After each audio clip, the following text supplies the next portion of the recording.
Ever get that, like, when you just can't stop thinking about that embarrassing thing that happened or, like, worrying about stuff that hasn't even happened yet? Yeah. Those pesky, intrusive thoughts. Well, today we're going to be diving into how our brains try to, like, manage these unwelcome memories and, the role sleep plays in all of this. Sounds interesting. Yeah, so we're looking at this study from the University of York, published in Proceedings of the National Academy of Sciences. And yeah, let's see what they found out. Okay. Well, one of the really interesting things is that it seems like our brains actually have this like inbuilt system to Sure. try to, manage these memories. Oh, okay. Yeah. And it's called memory suppression. So it basically works by like weakening the connections to those memories, making them, less likely to come up. So not erasing them exactly, but kind of like turning down the volume on them? Yeah, exactly. Okay. It's a good way to put it. So is there like an analogy that kind of explains that a little more? Um, I guess you could think of it kind of like a path in the forest. Right? Yeah. The more you walk along that path, the clearer it gets Hmm. and like the more accessible it becomes. But if you stop using it, it gets kind of overgrown and harder to find. Right. So memory suppression is kind of like letting that unwanted memory path fade into the background. Exactly. Got it. Okay, so then how does sleep fit into this? So this study had 85 participants, and they used fMRI scans to look at their brain activity while they were doing these memory recall and suppression tasks. Okay. And what they found was this brain region called the right dorsolateral prefrontal cortex. It was way less active in the sleep-deprived participants. Right, dorsolateral prefrontal cortex. Okay, so what is that exactly? What does that part of the brain do? Well, you can kind of think of it as like the control center for thoughts. Okay. So it helps us, stay focused, make decisions, and importantly, control which memories we access. So when we're sleep deprived, this control center is basically not working as well. Pretty much. Okay. Yeah. So it's running on fumes. It's harder to suppress those unwanted memories. So without enough sleep, our brains are having a hard time keeping those intrusive thoughts under control. Exactly. And then they also looked at the hippocampus, which is, it's like the brain's memory filing cabinet. Okay. And they found that in the sleep-deprived people, it couldn't effectively shut down the retrieval process. So it's almost like their brains were kind of stuck in this like memory replay mode. Interesting. So then what happens when we do get enough sleep? Does that like strengthen our control over those memories? That's where it gets really interesting. So they found this really strong link between REM sleep and memory suppression. Oh, okay. So the people who got more REM sleep were much better at like engaging that right dorsolateral prefrontal cortex. It seems like REM sleep gives it a recharge. Oh, wow. Okay. So it's not just about dreaming. It's actually playing a part in helping us manage our memories and maybe even our mental well-being. It seems that way. Okay. And do we know why REM sleep is so good for memory suppression? We don't fully understand, but there are some interesting theories. I'd love to hear about them. So one of the main ones is that during REM sleep, our brains are kind of reorganizing and consolidating memories. So strengthening the ones we want to keep and like weakening the ones we'd rather forget. So it's like not just filing them away, it's actively kind of refining and reshaping them while we sleep. Yeah, that's the idea. Wow. And then another theory is that REM sleep might be facilitating a process called synaptic pruning. Synaptic pruning. Oh, what is that? It's kind of like our brains are doing some spring cleaning Okay. during REM. So synapses are those connections between our brain cells and, when we learn new things or have new experiences, these connections, they kind of form and strengthen, Right. but not all of them are equally important. So it's kind of like getting rid of the clutter, the connections that aren't really serving us that well. Yeah, exactly. That's pretty cool. Yeah, and REM sleep seems to be a prime time for this pruning to happen. So by weakening or even like eliminating these kind of unnecessary connections, it helps the important ones stand out, and that might make it easier to suppress, those unwanted memories. Okay, that makes sense. So this is all super interesting, but like, what does it actually mean for people who struggle with intrusive thoughts on a regular basis? Like, especially people dealing with things like anxiety or depression or PTSD. Yeah, that's a really important question. And we know that, sleep problems are often kind of intertwined with these conditions. And I think this research really helps explain why that might be. Oh, okay. So poor sleep is actually hindering the brain's ability to like manage these unwanted memories.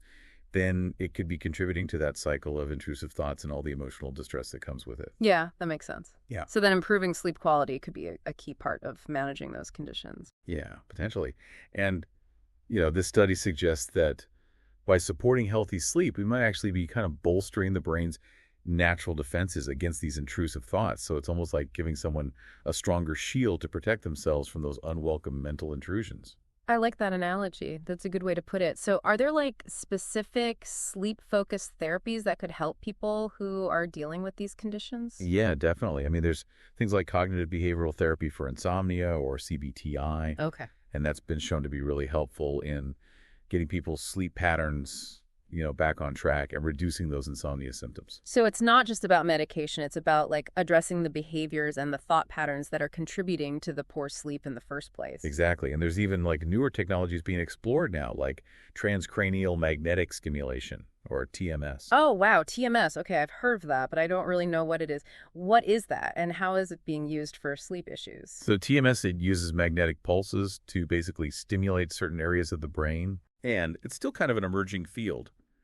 But researchers are looking into how it could be used to improve sleep quality, especially in people with conditions like depression. So it's like giving those brain regions a little boost to make them work better. Yeah, I mean, that's a really simplified way of putting it, but that's the basic idea.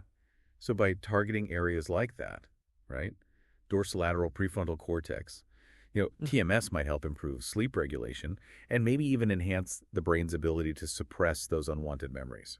That's really interesting. So it sounds like there are some promising new approaches to improving sleep and maybe even helping people manage those intrusive thoughts more effectively. Yeah, for sure. And, while those advancements are really exciting, I think it's important to remember that even simple lifestyle changes can have a huge impact on sleep quality. Yeah, so we're talking about the basics, right? Like creating a consistent sleep schedule, making sure your bedroom's dark and quiet, Well, yeah. avoiding caffeine before bed, that kind of thing. Exactly. All that basic sleep hygiene stuff. Yeah.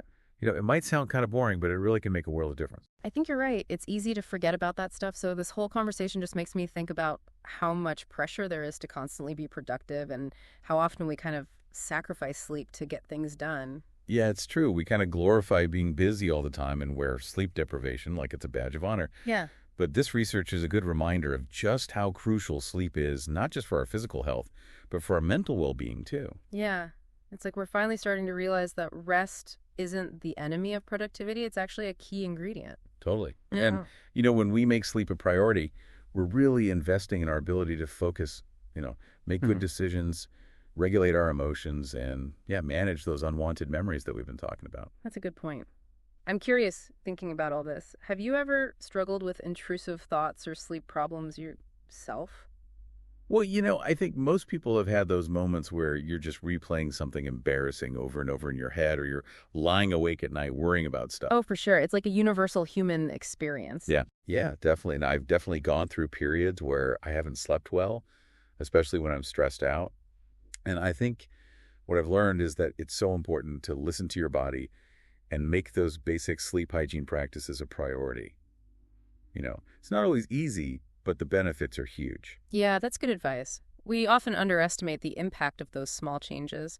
So for those of us who want to start taking sleep more seriously, what are some easy things we can do, like tonight, to create a more sleep-friendly environment? Okay, well, one of the best things you could do is try to establish a regular sleep-wake cycle. So try to go to bed and wake up around the same time every day, even on weekends.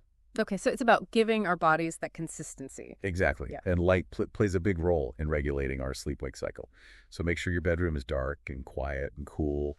Maybe think about getting blackout curtains or a white noise machine if you need them. What about our devices, though? Like, we're all so connected these days. Yeah, that's a big one. The blue light from our phones and laptops and tablets can actually interfere with melatonin production, which is the hormone that helps regulate sleep. So no scrolling through social media in bed. Ideally, you want to avoid screens for at least an hour before bed.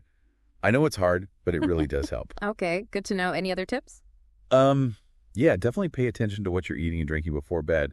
Caffeine and alcohol can mess with your sleep, so it's best to avoid those in the hours before you go to sleep. Those are all good practical tips. So it sounds like creating a consistent and calming bedtime routine is really important. Absolutely. It's all about sending those signals to your body and mind that it's time to wind down and get ready for rest. Reading a book, taking a warm bath, listening to calming music.